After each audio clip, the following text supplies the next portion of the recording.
Libro. Una princesa de Marte. Por Edgar Rice Burroughs. Capítulo 18. Encadenado en Guarón. Debieron de haber pasado varias horas antes que recobrara el sentido. Recuerdo perfectamente el sentimiento de sorpresa que me invadió cuando descubrí que no estaba muerto. Estaba tendido en una pila de sedas y pieles de dormir, en un ángulo de una habitación pequeña en la que había varios guerreros verdes. Inclinada sobre mí estaba una anciana horrible. Cuando abrí los ojos se volvió hacia uno de los guerreros diciendo, «Vivirá, oh, Jedi». «Muy bien», contestó este, levantándose y acercándose a mi cama. «Nos suministrará un precioso deporte para los grandes juegos». En ese momento mis ojos cayeron sobre él. Vi que no era tarquiano, ya que sus ornamentos y armas, no eran los de esa horda. Era un tipo inmenso, con horribles cicatrices en la cara y en el pecho, con un colmillo roto y una oreja menos. A ambos lados del pecho pendían cráneos humanos y de estos, a su vez, pendían manos humanas disecadas. Su referencia a los grandes juegos, de los que tanto había oído hablar mientras estaba entre los tarquianos, me convenció de que no había hecho más que saltar del purgatorio al infierno. Después de intercambiar unas pocas palabras más con la mujer, cuando ella le aseguró que ya estaba preparado para el viaje, el Jedi ordenó que montáramos y cabalgáramos detrás de la columna principal. Me ataron y me montaron en un dout tan salvaje y rebelde como nunca había visto, con un guerrero montado a cada lado para evitar que la bestia me tirara. Cabalgamos al galope tendido en persecución de la columna. Tan maravillosa y rápidamente habían ejercido su terapia los emplastos e inyecciones de las mujeres, y tan hábilmente me habían vendado y enyesado las lesiones, que las heridas me dolían apenas. Poco antes de oscurecer alcanzamos el cuerpo principal de las tropas, a poco de acampar para pasar la noche. Fui conducido inmediatamente ante el jefe, que parecía ser el Jeddak de las hordas guaronianas. Al igual que el Jedi que me había llevado, tenía espantosas cicatrices y también se adornaba el pecho con cráneos y manos humanas disecadas que parecían identificar a todos los grandes guerreros entre los guaronianos, así como indicar su horrible ferocidad, la que sobrepasaba ampliamente a la de los tarquianos. El Jeddak, Bar Komas, que era relativamente joven, era objeto del odio feroz y celoso de su anciano lugarteniente Doutkova, el Jedi que me había capturado, de suerte que no pude menos que notar los esfuerzos intencionales que éste realizaba para agraviar a su superior. Omitió por completo el saludo formal al presentarnos ante el Jeddak, y cuando me empujó rudamente ante el principal, exclamó en tono fuerte y amenazador: «He traído una criatura extraña que lleva las armas de los tarquianos. Tendré gran placer en verla luchar con un dout salvaje en los grandes juegos. Si muere, morirá como Bar Komas, tu Jeddak, lo crea conveniente», contestó el joven líder, con énfasis y dignidad. «Si muere», rugió Doutkova. «Por las manos muertas que tengo en mi garganta que morirá, Bar Komas. Ninguna debilidad sensiblera de tu parte lo salvará. Oh, si Guarón estuviera gobernado por un verdadero Jeddak, en vez de gobernarlo un corazón débil a quien aún el viejo Doutkova podría arrancar sus armas con sus manos desnudas».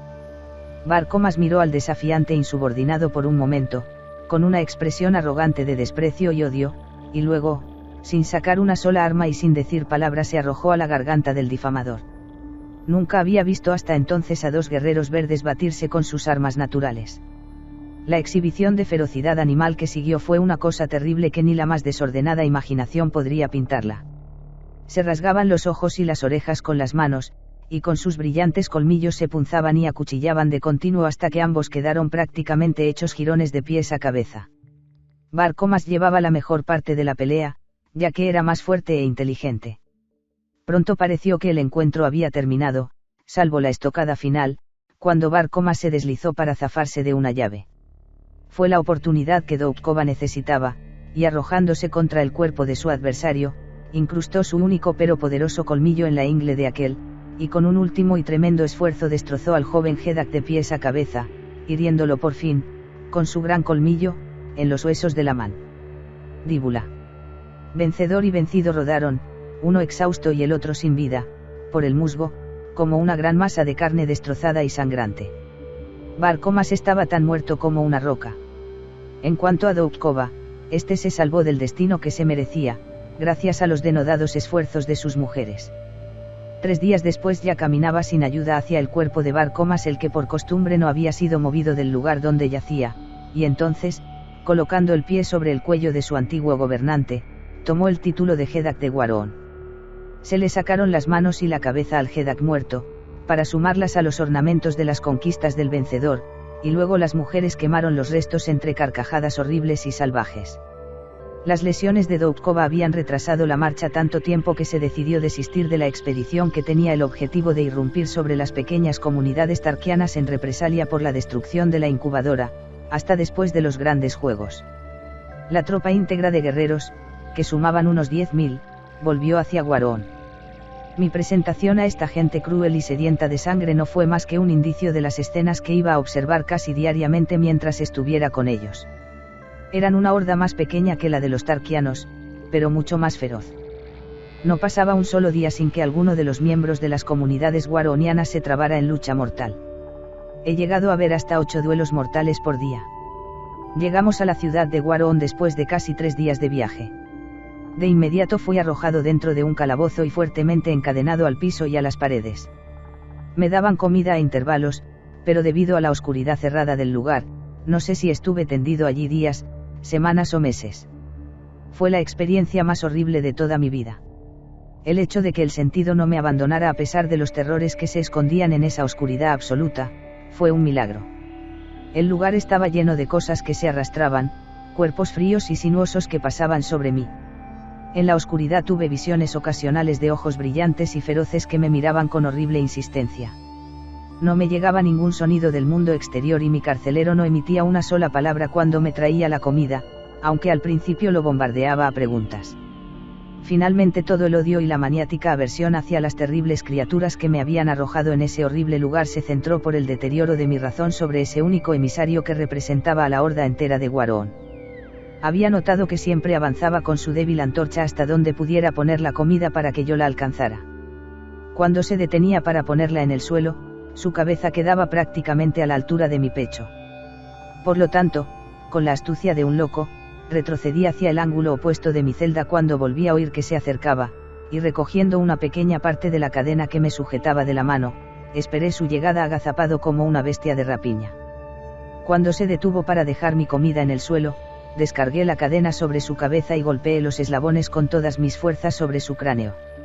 Sin emitir un solo gruñido cayó al suelo muerto como una piedra. Riendo y parloteando, como que me estaba transformando rápidamente en un idiota, me arrojé sobre su cuerpo y mis dedos buscaron su garganta muerta. En ese momento estos, tropezaron con una pequeña cadena de cuyo extremo colgaban algunas llaves.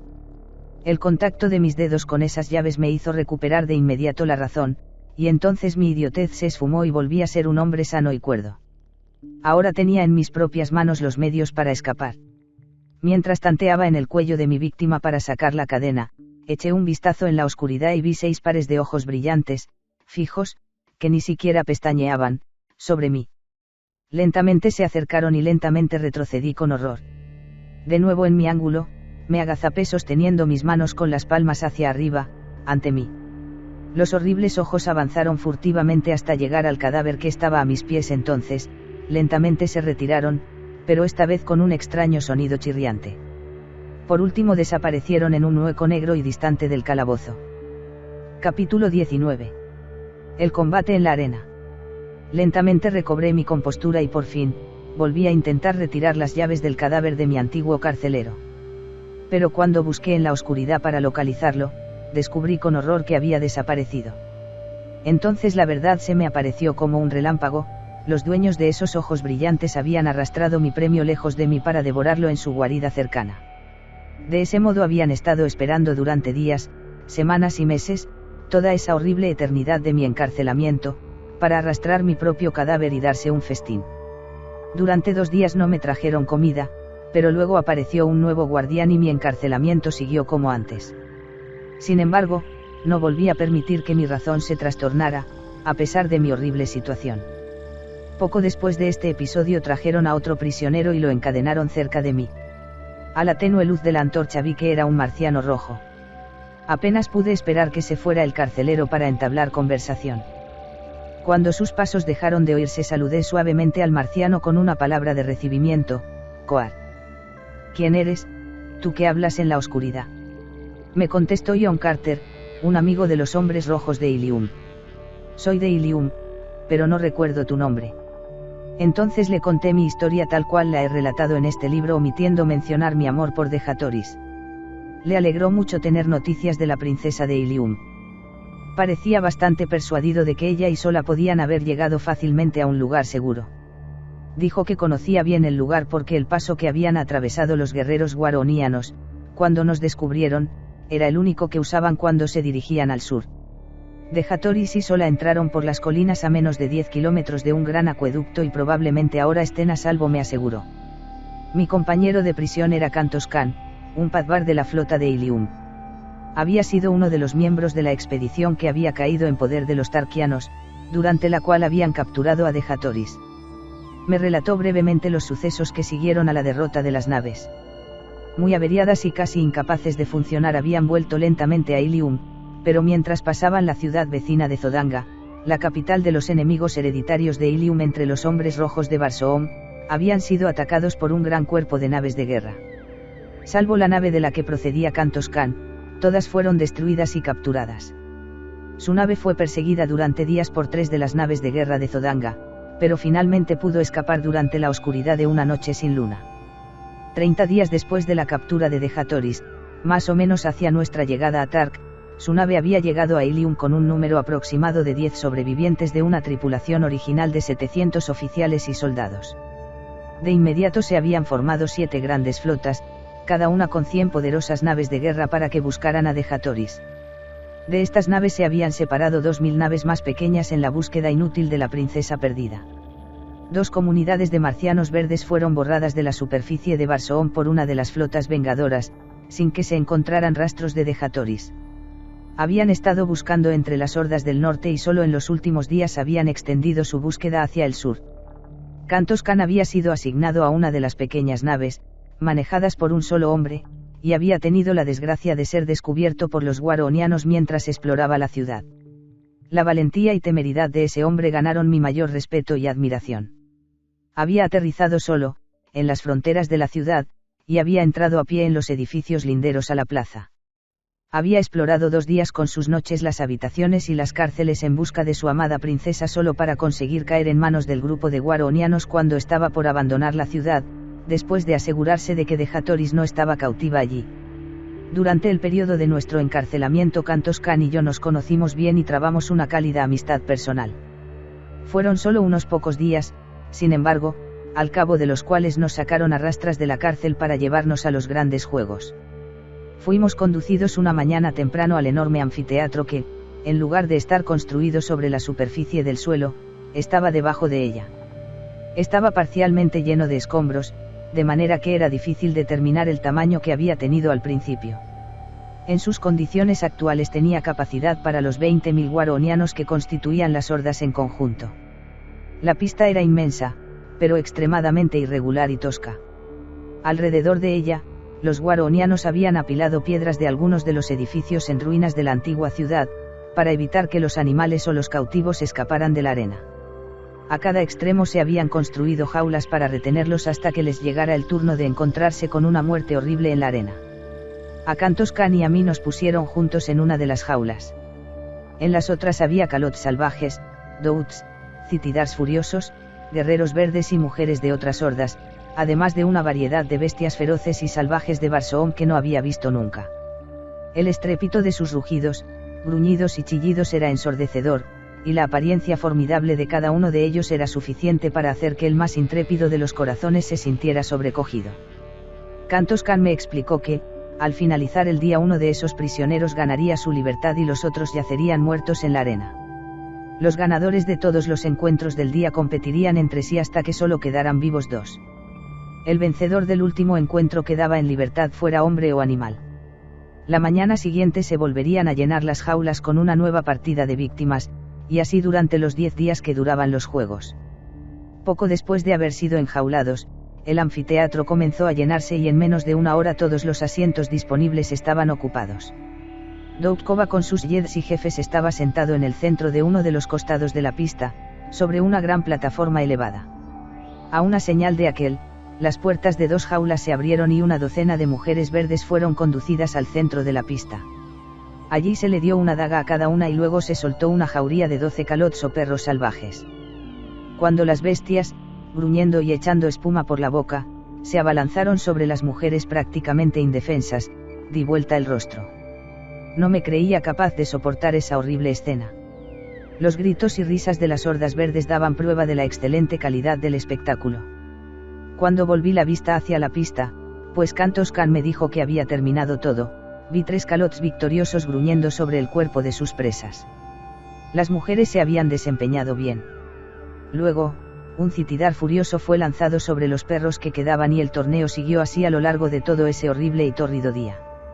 Durante el día fui enfrentado primero con hombres y después con bestias, pero como estaba armado con una espada larga y siempre superaba a mis adversarios en agilidad y por lo general en fuerza, gané el aplauso de la multitud sedienta de sangre. Hacia el final hubo gritos para que fuera sacado de la arena y se me hiciera miembro de las hordas de Guarón. Por último, quedamos 3 de nosotros, un gran guerrero verde de alguna de las hordas del norte, Kantos Kan y yo. Los otros 2 debían batirse y luego yo tendría que luchar con el vencedor por la libertad que se concedía al vencedor final.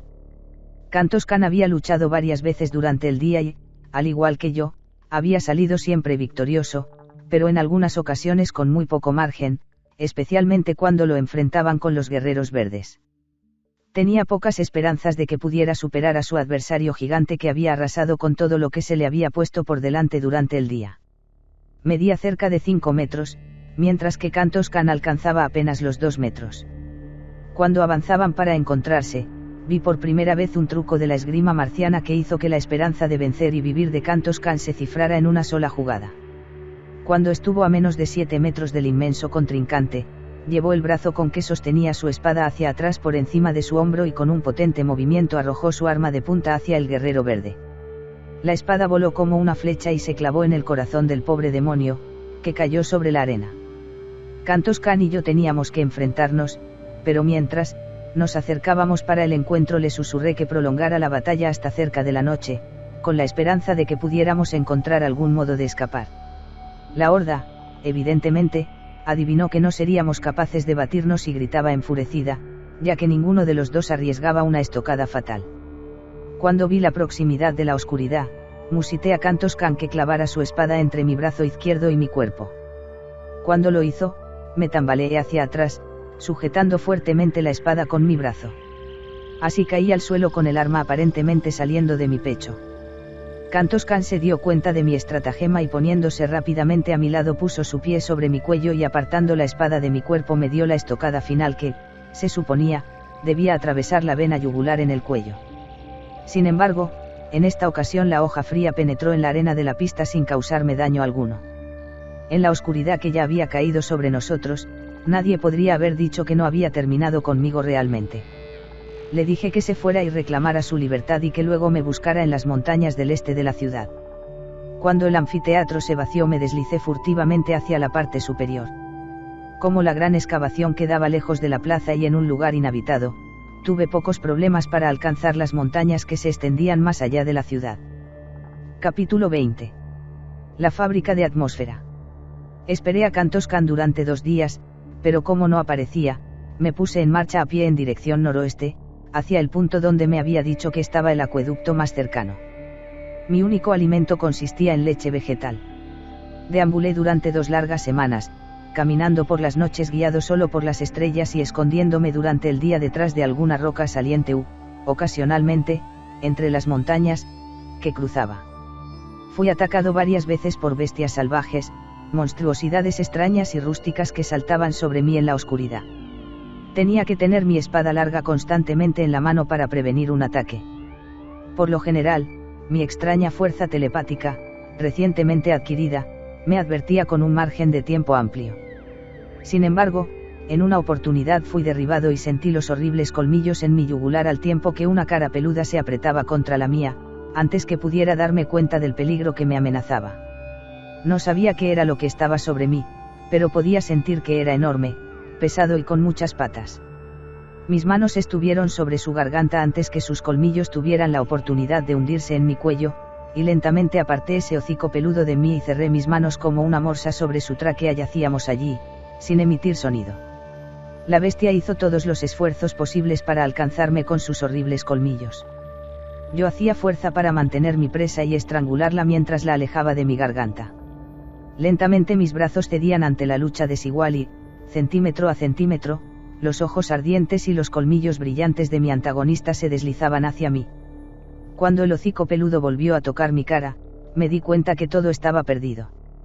Entonces una masa viviente de destrucción saltó de la oscuridad sobre la criatura que me mantenía inmovilizado contra el suelo. Los dos rodaron gruñendo sobre el musgo, destrozándose y haciéndose pedazos en forma horrorosa. Pronto terminó todo y mi salvador se levantó con la cabeza gacha sobre la garganta de esa cosa inerme que había querido matarme. La luna más cercana apareció repentinamente sobre el horizonte e iluminó la escena barsoomiana, dejándome ver que mi salvador era Bola. Sin embargo, me era imposible saber de dónde había salido y cómo me había encontrado. No es necesario aclarar que estaba feliz en su compañía.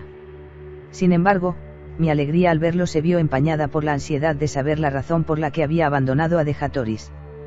Tan seguro estaba de su fidelidad a mis órdenes que pensé que solamente su muerte podría ser la causa de que la hubiera abandonado. A la luz de las lunas que ahora brillaban sobre nosotros pude ver que no era ni la sombra de lo que había sido. Y cuando se alejó de mis caricias y empezó a devorar ávidamente el cadáver que estaba a mis pies, descubrí que mi pobre compañero estaba medio muerto de hambre.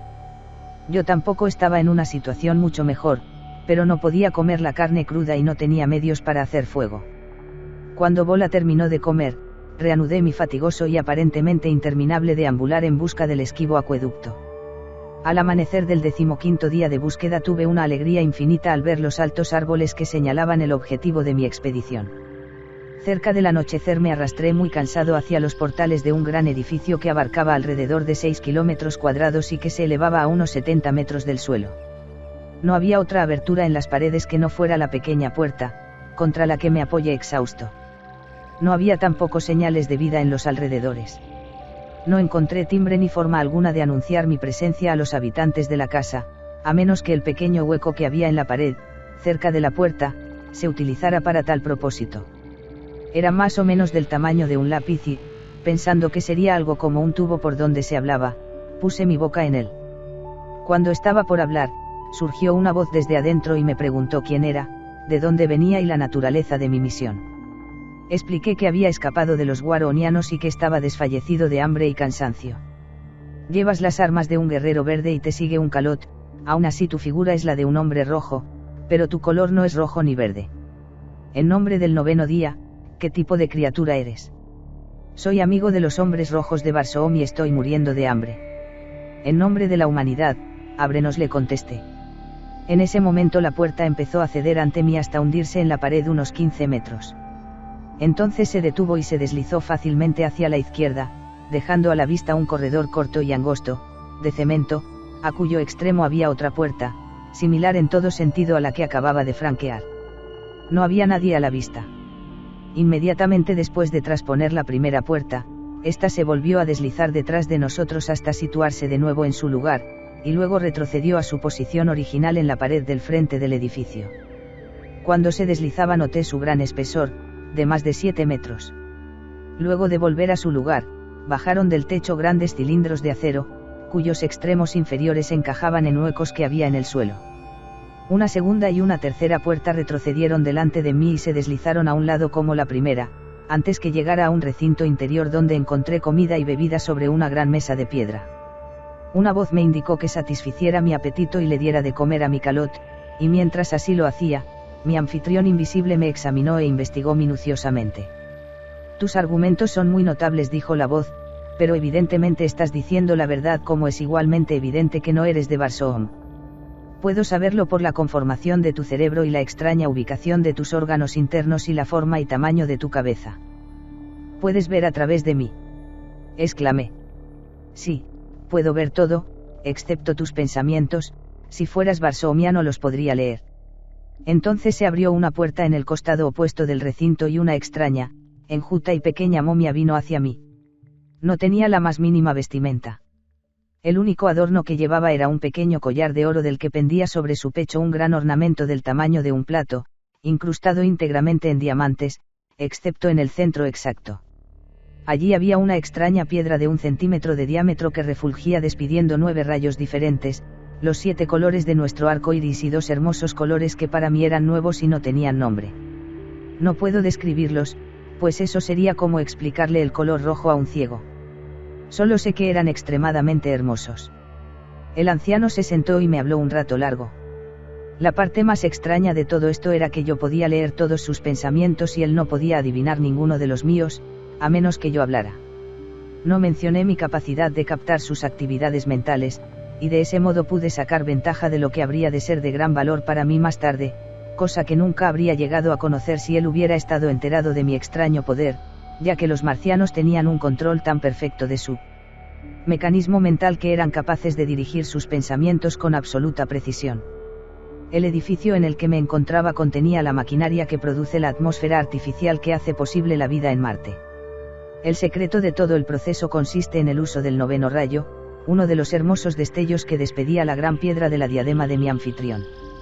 Este rayo se separa de los otros rayos del Sol por medio de instrumentos finamente ajustados que se colocan sobre el tejado del inmenso edificio, 3/4 de este se usan para reserva, y allí se almacena el 9º rayo. Este producto se trata entonces eléctricamente, o mejor dicho, se le incorpora una cierta proporción de vibraciones eléctricas refinadas. El producto resultante, se bombea hacia los 5 centros principales de aire del planeta donde, al liberarse, se pone en contacto con el éter del espacio y se transforma en atmósfera. Siempre hay suficiente reserva almacenada del 9º rayo en el gran edificio para mantener la atmósfera actual de Marte por 1000 años, y el único temor, como me contó mi amigo, era que le sucediera algún accidente al aparato bombeador. Me llevó a un recinto interno donde vi un campo de 20 bombas de radio, cada una de las cuales era capaz por sí sola de abastecer a todo Marte con los compuestos de la atmósfera. Durante 800 años, según me dijo, había vigilado esas bombas, que se usaban alternadamente una por día o un poco más de 24 horas y media terráqueas. Tenía un asistente que compartía la vigilancia con él. Durante medio año marciano, o sea cerca de 344 de nuestros días, uno de esos hombres se quedaba solo en esa enorme y apartada planta. A todo marciano rojo se le enseña, durante su primera infancia, los principios de la elaboración de la atmósfera, pero solo a 2 por vez se les confía el secreto de la entrada al edificio, el que, construido como está, con murallas de 45 metros de espesor, es absolutamente inaccesible. Hasta el techo es a prueba de asalto por parte de una nave aérea, ya que está cubierto por un vidrio de 2 metros de espesor. De los únicos que temen algún ataque es de los marcianos verdes, o de algún hombre rojo de mente, ya que todos los barsoomianos se dan cuenta de que la existencia misma de cada forma de vida sobre Marte depende del trabajo ininterrumpido de esa planta. Descubrí un hecho curioso mientras leía sus pensamientos y era que las puertas externas se abrían por medios telepáticos. Las cerraduras están ajustadas con tanta precisión que las puertas se liberan por la acción de cierta combinación de ondas de pensamientos. Para experimentar con mi nuevo juguete, pensé sorprenderlo para que revelara esa combinación, de modo que le pregunté cómo al pasar cómo había hecho para abrirme las puertas macizas de los recintos internos del edificio. Con la rapidez del rayo saltaron a su mente 9 sonidos marcianos, pero se extinguieron tan rápido como cuando me contestó que eso era un secreto que no debía divulgar. Desde ese momento, su actitud hacia mí cambió como si temiera haber sido sorprendido para que divulgara su gran secreto. Leí esa sospecha y ese temor en su mirada y en su pensamiento, aunque sus palabras eran amables. Antes de retirarme por la noche, prometió darme una carta para un oficial agricultor de las cercanías que podría ayudarme en mi camino hacia Zodanga, la cual, según dijo, era la ciudad marciana más cercana. Pero no se te ocurra decirle que vas camino de Ilium, pues están en guerra con esa ciudad. Mi asistente y yo no somos de ninguna ciudad. Pertenecemos a todo Barsoom. Este talismán que usamos nos protege en todas las tierras, aun entre los marcianos verdes. Aunque no nos pondríamos en sus manos si lo pudiéramos evitar. Buenas noches, mi amigo, que tengas un reparador y largo descanso. Sí, un largo descanso. Aunque sonrió complacido, vi en sus pensamientos que nunca debió haberme recibido. Entonces en su mente apareció su propia imagen, inclinada sobre mí, esa noche, acompañando la veloz estocada de una larga daga con las palabras a medio formar: lo siento, pero es por el bien de Barsoom. Cuando cerró tras él la puerta de mi recinto, sus pensamientos se alejaron al igual que su presencia. Esto me pareció extraño de acuerdo con mi escaso conocimiento de transferencia de pensamientos. Cautelosamente abrí la puerta de mi habitación. Seguido por Bola, busqué la más interna de las grandes puertas. Se me ocurrió un plan intrépido. Intentaría forzar las grandes cerraduras por medio de las 9 ondas de pensamiento que había leído en la mente de mi anfitrión.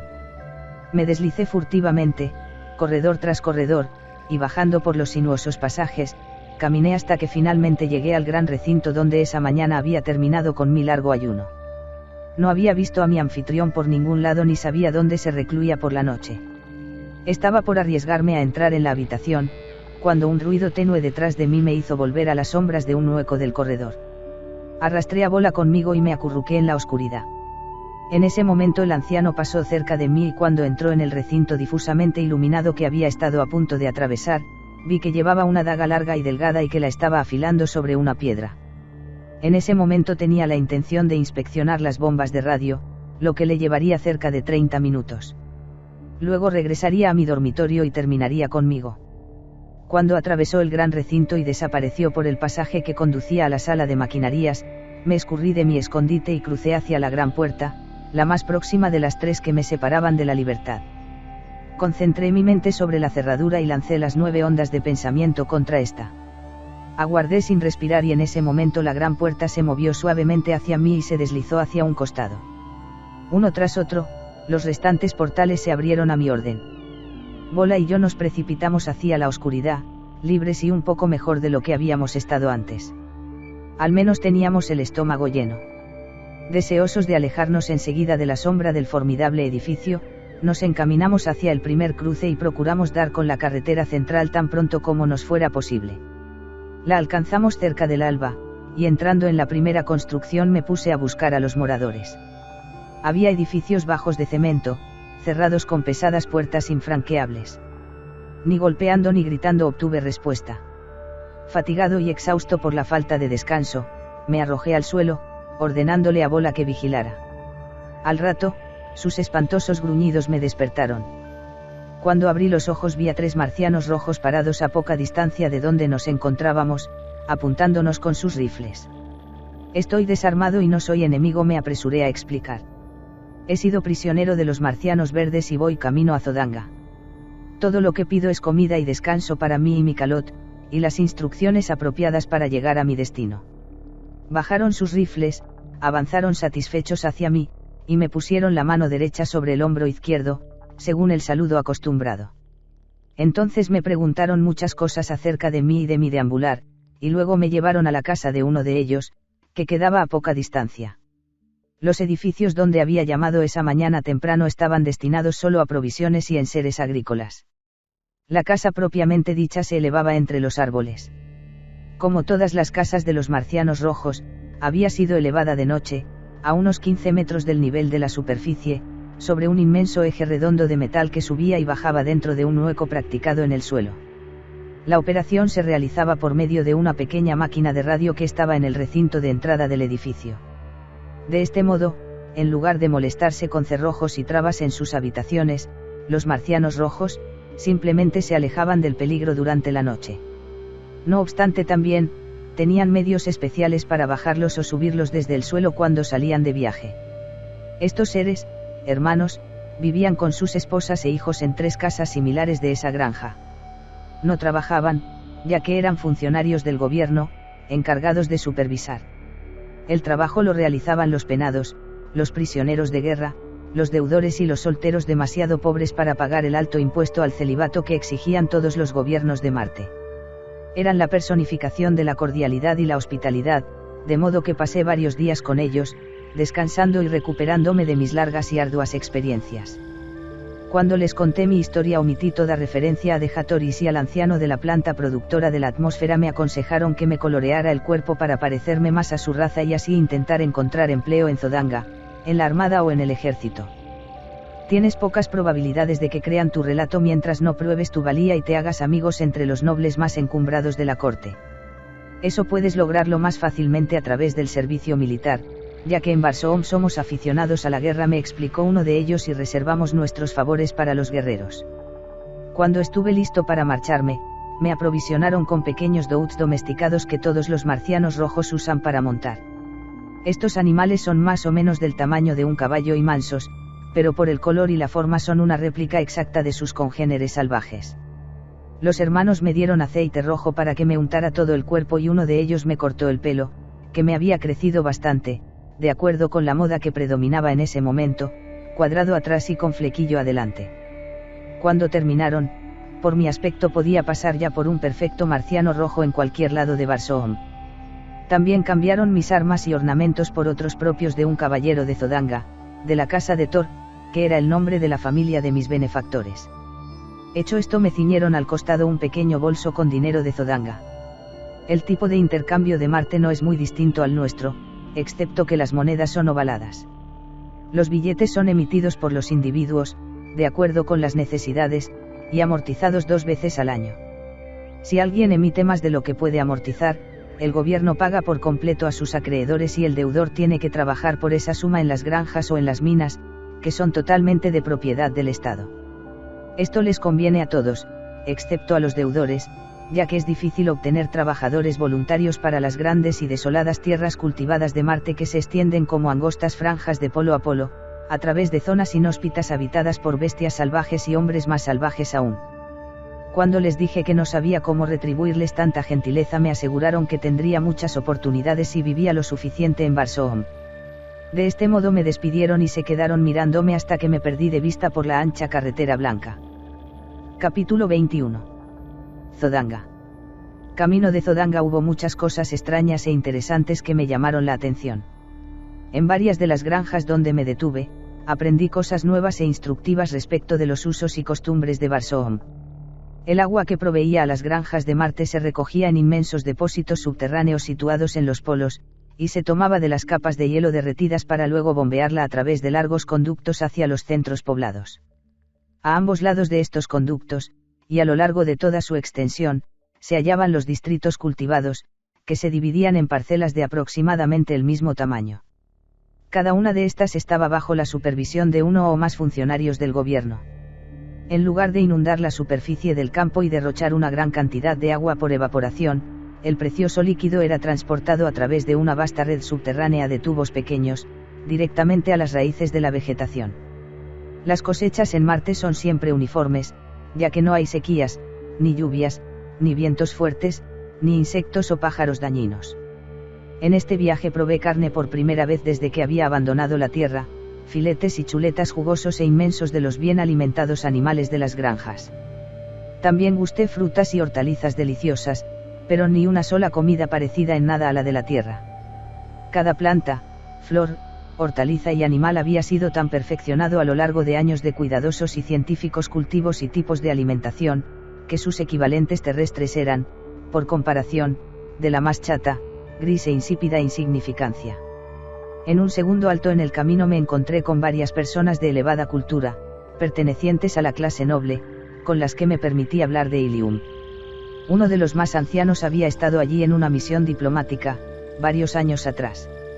Hablamos con pesar de las condiciones que siempre parecían destinar a estas dos ciudades a estar en guerra. Ilium, dijo, puede preciarse de contar con la más hermosa mujer de Barsoom.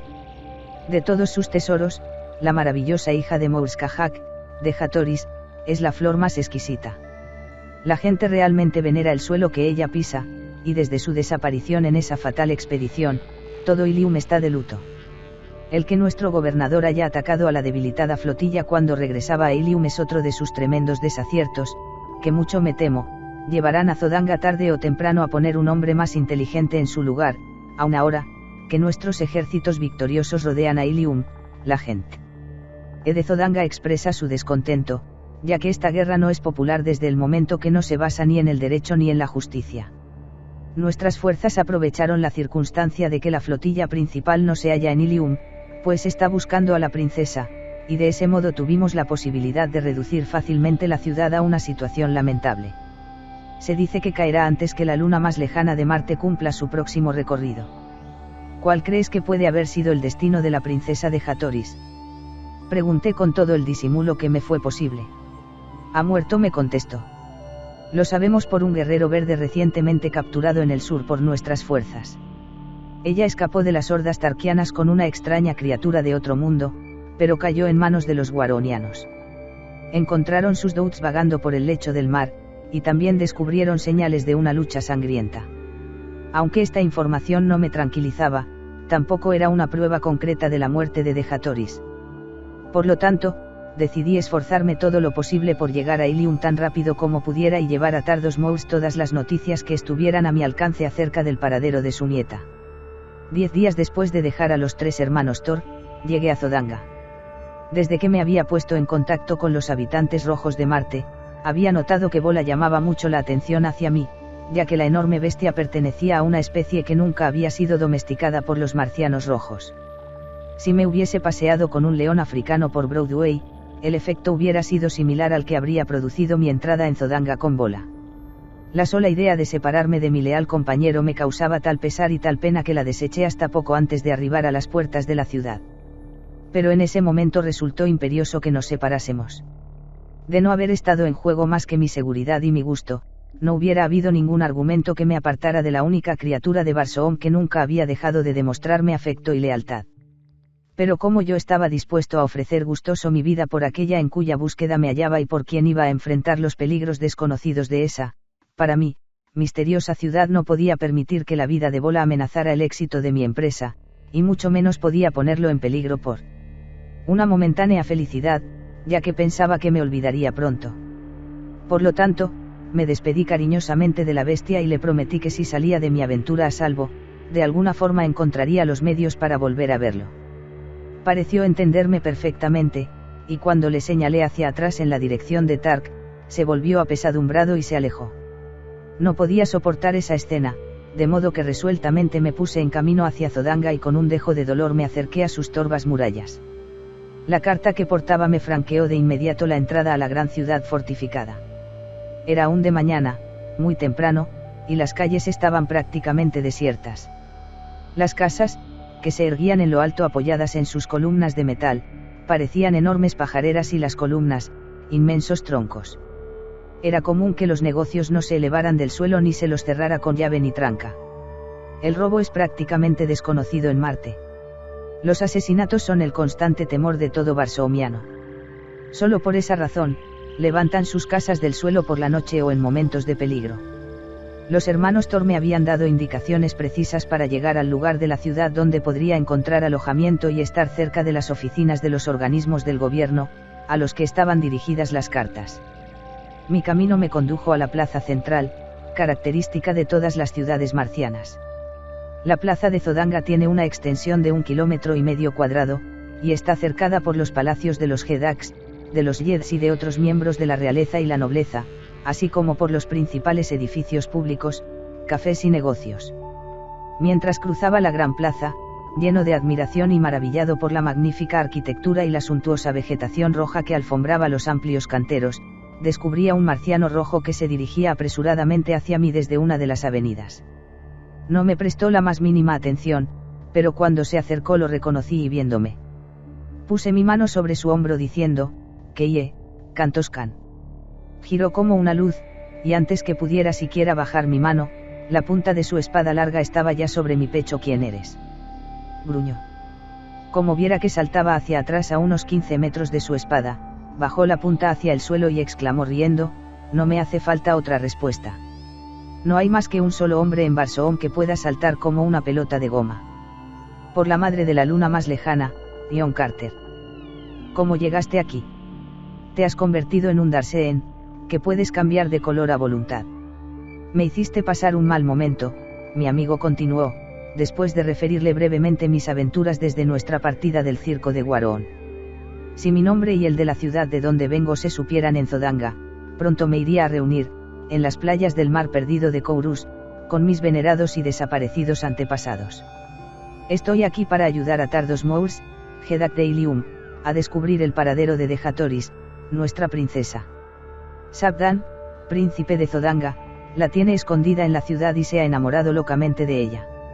Su padre Dankousis, Jedak de Zodanga, le ha propuesto que si se casa voluntariamente con su hijo, habrá paz entre las dos ciudades. Tardos Mous no ha accedido a su pedido y le ha mandado el mensaje de que él y su pueblo prefieren ver muerta a su princesa antes que verla casada con alguien que no sea el que ella misma elija, y que él mismo prefiere sumergirse en las cenizas de su ciudad, arrasada en llamas, antes que unirlas. Armas de su casa con las de Dankousis. Su respuesta fue la afrenta más mortificante que podía haberle dado a Dankousis y a los zodanganianos. Sin embargo, su gente lo ama aún más por esto y su fuerza en Ilium es más grande ahora que nunca. Hace 3 días que estoy aquí, pero aún no he encontrado el lugar donde Dejatoris está prisionera. Hoy me incorporé a la aviación de reconocimiento de Zodanga porque de ese modo pienso granjearme la confianza de Sabdan, el príncipe, que es el comandante de ese cuerpo, y poder averiguar el paradero de Dejatoris. Me alegra que estés aquí, John Carter, porque sé de tu lealtad hacia mi princesa. Trabajando los dos juntos podremos lograr mejores resultados. La plaza ya estaba empezando a llenarse de gente que iba y venía por exigencias de sus actividades diarias. Los negocios estaban abriendo y los cafés se llenaban de clientes madrugadores. Kantos Kan me condujo a uno de esos suntuosos restaurantes donde todo se servía con aparatos mecánicos. Ninguna mano tocaba los alimentos a partir del momento que entraban en el edificio en forma de materia prima, hasta que aparecían calientes y deliciosos en las mesas, delante de los clientes, en respuesta al toque de pequeños botones selectores. Después que comimos, Kantos Kan me llevó con él al cuartel del Escuadrón de Reconocimiento Aéreo, me presentó a su superior y le preguntó si me podía alistar en el cuerpo. De acuerdo con las costumbres, era necesario un examen. Pero Kantos Kan me había dicho que no me preocupara, que él se haría cargo del asunto. Lo logró ocupando mi lugar en el examen haciéndose pasar por John Carter ante el examinador. Esta artimaña se va a descubrir más tarde, me explicó alegremente, cuando certifiquen mi peso, medidas y otros datos de identificación personal, pero pasarán varios meses. Para ese entonces, nuestra misión se habrá cumplido o habremos fracasado tiempo antes. Los pocos días que siguieron los pasé con Kantos Kan, quien me enseñó los secretos del arte de volar y de reparar los delicados y pequeños aparatos que usaban con este propósito. El cuerpo de una nave aérea para un solo tripulante tiene cerca de 5 metros de largo, menos de 1 metro de ancho y 5 centímetros de espesor, y termina en punta en ambos extremos. El conductor se sienta en la parte superior de la nave, en un asiento construido sobre el pequeño y silencioso motor de radio que lo mueve. La fuerza de ascenso se halla dentro de las delgadas paredes metálicas del cuerpo y consiste en el octavo rayo barsoomiano, o rayo de propulsión, como podríamos llamarle en razón de sus propiedades. Este rayo, como el noveno, es desconocido en la Tierra. Pero los marcianos han descubierto que es una propiedad inherente a toda luz, cualquiera que sea su fuente. Han observado que es el octavo rayo solar el que propaga la luz del Sol a todos los planetas, y también han descubierto que es el octavo rayo propio de cada planeta el que refleja o propaga nuevamente en el espacio la luz así obtenida. El octavo rayo solar es absorbido por la superficie de Barsoom. Pero, a su vez, el octavo rayo de Barsoom que tiende a propagar la luz de Marte en el espacio seil constantemente del planeta y constituye una fuerza de repulsión de la gravedad que, controlada, es capaz de elevar enormes pesos de la superficie. Es este rayo el que les ha permitido perfeccionar la aviación en tal forma que sus naves de guerra superan todo lo conocido en la Tierra. Vuelan tan graciosa y delicadamente en el tenue aire de Barsoom como un globo de juguete en la atmósfera más densa de la Tierra. Durante los primeros años posteriores al descubrimiento de este rayo ocurrieron muchos accidentes extraños, hasta que, por fin, los marcianos aprendieron a medir y controlar la maravillosa fuerza que habían encontrado. Una vez, hace unos 900 años, la primera nave de guerra que se construyó con receptáculos para el octavo rayo, la cargaron con una cantidad tan grande de que el vehículo salió de Ilium con 500 oficiales y soldados y no regresó jamás. Su fuerza de repulsión respecto del planeta fue tan grande que fueron transportados a una distancia enorme. Allí se la puede ver actualmente, con la ayuda de un poderoso telescopio, atravesando el cielo a 16.000 kilómetros de Marte, como un pequeño satélite que quedará en órbita para siempre. Al cuarto día de mi llegada a Zodanga realicé mi primer vuelo. Como resultado gané una promoción que incluía habitaciones en el palacio de Dankousis. Cuando me elevé sobre la ciudad, di varias vueltas, como había visto que hacía Kantos Kan. Luego lancé mi máquina a toda velocidad y me dirigí hacia el sur, siguiendo uno de los grandes acueductos que entran en Zodanga desde esa dirección. Había recorrido más o menos 300 kilómetros en poco menos de una hora, cuando divisé muy a la distancia un grupo de 3 guerreros verdes que cabalgaban desenfrenadamente hacia una figura pequeña que iba a pie y parecía tratar de alcanzar los confines de uno de los campos cercados. Enfilé mi máquina rápidamente hacia ellos, y girando hacia la retaguardia de los guerreros, vi que el objeto de la persecución era un marciano rojo que llevaba las armas del escuadrón de reconocimiento al que yo pertenecía. A poca distancia estaba su pequeña máquina, rodeada de las herramientas con las que, evidentemente, había estado reparando algún desperfecto cuando lo sorprendieron. En ese momento estaban prácticamente sobre él. Sus veloces monturas cargaban contra la figura relativamente pequeña, a tremenda velocidad, mientras los guerreros disparaban sus enormes lanzas de metal. Los 3 parecían disputarse el privilegio de ensartar al pobre zodanganiano. De no mediar la circunstancia de mi oportuna llegada, habría acabado con su vida.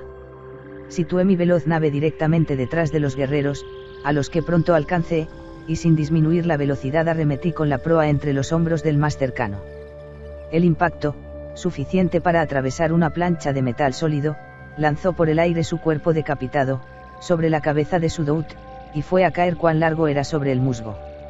Las monturas de los otros 2 guerreros se volvieron chillando de terror y se alejaron. Entonces aminoré la velocidad, di una vuelta y aterricé a los pies del atónito zodanganiano, quien agradeció mi oportuna ayuda y me prometió que mi labor de ese día tendría la recompensa que se merecía. La vida que había salvado no era otra que la de un primo del Jedak de Zodanga. No perdimos tiempo hablando, ya que sabíamos que los guerreros seguramente regresarían tan pronto como pudieran dominar a sus bestias. Nos apresuramos a llegar a su averiada máquina e hicimos todo lo posible por terminar el arreglo necesario. Prácticamente habíamos terminado, cuando vimos que los 2 monstruos verdes regresaban a toda velocidad hacia nosotros. Cuando estaban a menos de 100 metros, sus douts volvieron a encabritarse y se rehusaron rotundamente a avanzar hacia la nave aérea que los había asustado. Por último, los guerreros desmontaron, y luego de atar a sus animales avanzaron a pie hacia nosotros con sus espadas largas en la mano. Entonces me adelanté para batirme con el más corpulento y le dije al zodanganiano que hiciera lo que pudiera con el otro, pero cuando casi sin esfuerzo acabé con mi adversario ya que la práctica me había habituado, me apresuré a aproximarme a mi nuevo conocido, al que encontré en grandes apuros. Había sido herido y derribado, y su adversario le había puesto su inmenso pie en la garganta. La gran espada se estaba elevando para dar la estocada final, pero de un salto salvé los 15 metros que nos separaban y con la punta de la mía atravesé de lado a lado el cuerpo del marciano verde. Su espada cayó al suelo sin causar daño alguno, y él se desplomó encima del zodanganiano. A primera vista, este no había recibido ninguna herida mortal. Después de un breve descanso, me aseguró que estaba en condiciones de intentar el viaje de regreso. Sin embargo, debía manejar su propia nave, ya que estas frágiles embarcaciones tenían capacidad para una sola persona. Terminamos rápidamente las reparaciones y nos elevamos juntos en el sereno cielo sin nubes de Marte. Regresamos a Zodanga a gran velocidad y sin más contratiempos. Cuando nos acercábamos a la ciudad descubrimos una gran muchedumbre, constituida por civiles y soldados, reunida en la llanura que se extendía ante aquella. El cielo estaba cubierto de naves de guerra y aparatos de recreo, públicos y privados, con gallardetes de seda de colores alegres y banderas con insignias variadas y pintorescas flotando al viento. Mi compañero me hizo señas de que bajara y, colocando su máquina cerca de la mía, me sugirió que nos acercáramos a presenciar la ceremonia. Esta, según me dijo, tenía el propósito de conferir honores a oficiales y soldados por su valentía y otros servicios distinguidos. Entonces desplegó una pequeña insignia que denotaba que su nave llevaba a un miembro de la familia real de Zodanga. Juntos atravesamos el camino, a través de las otras naves aéreas, hasta quedar justo sobre el Jedak de Zodanga y su tripulación. Todos estaban montados sobre los pequeños douts domésticos de los marcianos rojos. Sus arneses y ornamentos portaban tal cantidad de plumas suntuosamente coloreadas que no pude menos que sentirme sobrecogido por la espantosa similitud de la muchedumbre con una banda de pieles rojas de la tierra. Uno de los miembros del séquito hizo notar a Dan Cousis la presencia de mi compañero sobre ellos. Entonces el gobernador le indicó que bajara.